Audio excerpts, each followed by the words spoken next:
기업의 수익 수준에 맞추는 임금을 갖다가 주지 못하게 되면서 대기업들이 대규모 다 해외로 나갔고, 이제 그 해외로 나간 기업들이 돌아올 생각을 하지 않고 있습니다.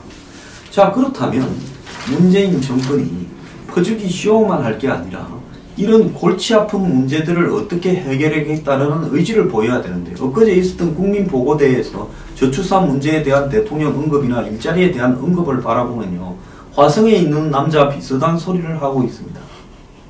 자, 골치 아픈 거는 나 모르겠고 퍼줄 수 있는 거는 내 다 퍼줄게 한다면, 이거는 국가의 곳간을 갖다가 키 넘겨받아서 다 쓰고 말아먹고 빈깡통으로 주겠다라는 거하고 다를 바가 뭐 있냐는 겁니다. 한국 출산율이 2분기, 즉 4월에서 6월 사상 최저인 1.04에 갔다는 겁니다. 이 정권에서요, 애들 보육을 해줄게 뭘 해줄게 다 이야기를 해도 지금 이 지경에 헤매고 있습니다. 여성 한 명이 가임기간에 낳는 애가 1.04명이라면 최소 지금의 한국 인구가 유지가 되려면 여성 한 명이 2.1명을 낳아야 유지가 되는데요. 1.04라고 한다면 결국은 뭡니까? 절반도 안 되죠. 2.1의 절반이 1.05잖아요. 그러면 한국이 앞으로 2085년에는 출산율이 1.12로 계산했을 때 2,500만 명이 된다는 겁니다. 근데 1.12도 안 되고 1.04면 2070년쯤에 절반이 될 수 있다는 겁니다. 그럼 이 땅에 인구 2,500만 명이면 인력도 부족하고 그 중에서 절반은 노인이고, 그러면 젊은 사람들 한 1,000만 명이 이 나라를 먹여 살려야 되는 이런 상황으로 떨어지면서, 지금 뉴질랜드나 이런 데 한번 보세요. 인구 500만도 안 돼요, 뉴질랜드. 그러니까 전부 수입을 하지 않습니까? 캐나다요? 미국보다 더 큰 세계 2위의 땅덩어리에 인구 3천만 명이 안 됩니다. 그러니까 자동차고 제조업이고 전부 수입을 할 수밖에 없어요. 호주 한번 보세요. 저 큰 땅덩어리에 3천만 명입니다. 그러니까 이 경제가 살아나기 위해서는 적정한 규모의 인구는 반드시 필수적이라는 거죠. 이런 상황에서 이 한국에 6월달에 출생한 애가 28,900명으로 작년 6월달보다 12.2%나 줄어들었어요. 통계청이 조사를 시작한 70년 이래 최저치를 기록하고 있다는 겁니다. 올해 상반기 6개월 동안 출생한 아이 숫자가요, 작년 상반기보다 12.4%가 줄어들었어요. 그래서 처음으로 20만 명 선이 무너져 버렸습니다. 18만 8,400명 태어났다. 우리나라의 출산율은 OECD 35개 회원국은 물론 저출산을 인구 감소를 겪고 있는 일본보다도 훨씬 낮습니다. 일본의 출산율이 1.4예요. 그 애를 왜 안 낳는 거냐? 이 지옥 같은 세상에서 애 낳아봤자 애 키우는데 모든 것이 희생이 되고, 죽으라고 키워놔봤자 그 애도 고생할 거니 차라리 애 놓지 말고 결혼해도 우리끼리 그냥 있는 걸로 욜로로 살다가 가자. 내지는 결혼하려고 하면 집도 뭐도 감당이 안 되니까 혼자 살자. 이렇게 되어가면서 자식들을 안 놓는 겁니다. 그래서 제가 뭐라 했습니까? 주거 문제를 국가에서 달라들지 않는 한은요, 이 정권처럼 무슨 부동산 가격 오르는 거 방지했다가 또 무슨 부동산 폭등 잡겠다 오락가락하고 임대주택 도심 재개발 운운하지만은 그것이 가시적인 성과로 다가오지 않는 말장난인 이상은 출산율은 절대 안 늘어난다는 겁니다. 자, 이런 출산율 문제뿐만 아니라 지금 더 심각한 게 있죠. 가계부채가 1380조를 돌파했는데 질은 더 나빠졌다고 합니다. 자, 한국은행이 발표한 6월 말 가계신용 잔액이 1388조인데 4월달에서 6월달 2분기 3개월 동안에 30조가량이 늘어났어요. 가계신용은 가계가 은행, 저축은행, 금융기관에서 받은 대출과 신용카드 사용한 액수 등을 다 합친 겁니다. 그래서 가계부채가 1분기에는 16조 6천억 늘어났는데 2분기에서는 이렇게 많이 늘어나 버렸어요. 상반기 6개월 동안 45조 8천억이 늘어났습니다. 그래서 이렇게 이제 이 8월달 현재로 보면 1,400조가 훨씬 넘었을 걸로 이렇게 짐작이 되는데, 주택담보대출이 450조가 된다는 거예요. 그러니까 전체 가계부채의 34.2%가 주택담보대출인데요. 이 금융권 주택담보대출도 한 분기에 3조 2천억이나 늘었다는 거예요. 그러니까 이 금융권에서 집 산다고 돈 빌렸다는 것은 이거는 굉장히 위험을 자초한 거죠. 그래서 부동산이 올라가니까 규제가 나오기 전에 돈 빌려서 집 사자고 이야기한 거고요. 가계부채 질이 나빠져서 은행에 기타 대출이 5조 7천억이나 증가했는데 주택담보대출을 규제하니까 기타 대출이 늘어났고 3곳 이상의 금융기관의 부채를 짊어진 다중채무자가 390만 명이나 된다는 겁니다. 이들이 보유한 부채 총액이 450조로 1인당 1억 1,529만 원의 부채를 지고 있다는 겁니다. 그래서 이런 어떤 다중채무자들 390만 명은 언제든지 사고가 날 가능성이 매우 높은 사람들이라고 봐야 되겠죠. 여기에 자영업자들이 지고 있는 금융부채가 732조로서 전체 가계부채의 절반, 1,400조의 절반이 넘는데요. 이들의 연체율이 9.7%로 10명 중에 1명은 빚을 갚지 못하고 있다는 겁니다. 그렇게 본다면 단순히 산술적으로 쉽게 계산해도 이 중에서 73조 정도는 부도가 날 가능성이 있는 돈이라는 거죠. 그래서 특히 어디 부분이냐, 도소매업, 숙박, 음식점 등에서 연체율이 18%로 매우 높았다는 겁니다. 이건 뭔가 하면 이런 도소매업이나 숙박, 음식점 하는 사람들의 사정이 매우 악화되고 있다는 걸 의미하는 거고요. 자, 이 금융회사로부터 대출 잔액이 있는 자영업자가 259만 명인데 개인 사업자 대출 잔액이 616조고 이들의 이 가계대출 잔액이 116조라는 거예요. 그래서 총 732조의 자영업자 대출이 있다는 겁니다. 자, 사업자 대출을 받은 자영업자 90.5%가 가계대출도 받고 있다는 거예요. 이 말은 뭔 말인가 하면 돈을 빌릴 수 있을 만큼 다 빌리고 있다는 거고요. 이런 내용들은 상당히 지금 자영업자의 환경이 악화되는 속에서 이 중에 상당한 부분이 조기에 부도가 날 가능성이 높다는 것을 의미하는 겁니다.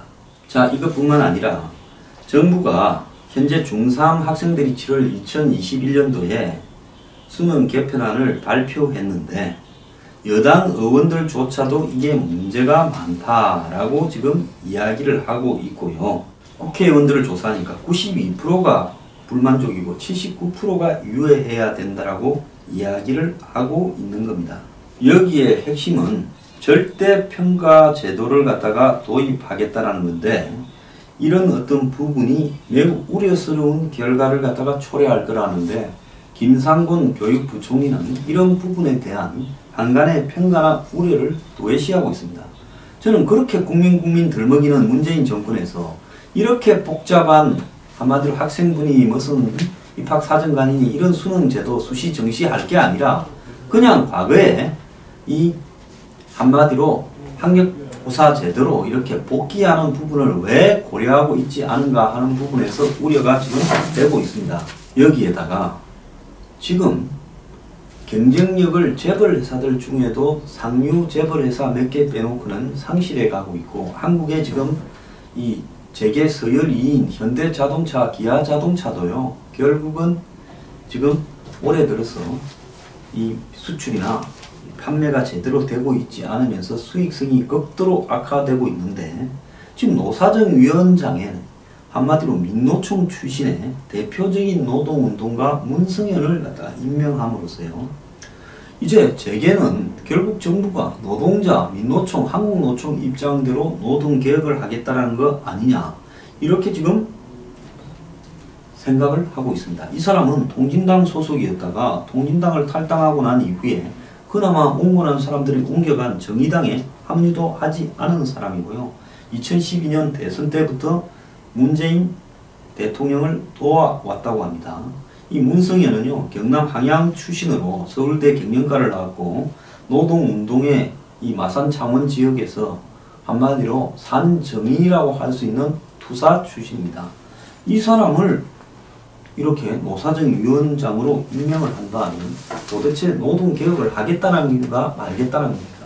결국은 한국 노동 문제의 핵심이 뭡니까? 최저임금을 인상하고 가능한 비정규직과 정규직의 임금차를 줄여야 되겠지만 제가 볼 때 노동 문제의 가장 핵심은요.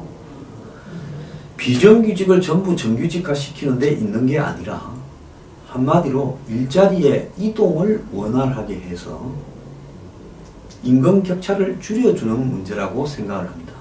지금 일부 기존 노동자들, 공공노조라든지 대기업 노조에 있는 사람들의 임금을 깎지 않고 그 사람들의 어떤 지분을 손대지 않고 그 다음에 밑에 있는 하청업자, 비정규직업자, 파견근로자 이런 사람들의 월급을 올려줄 수 있는 방안은 없다고 봅니다. 모두가 다 똑같은 1억짜리 노동자가 될 수는 없어요.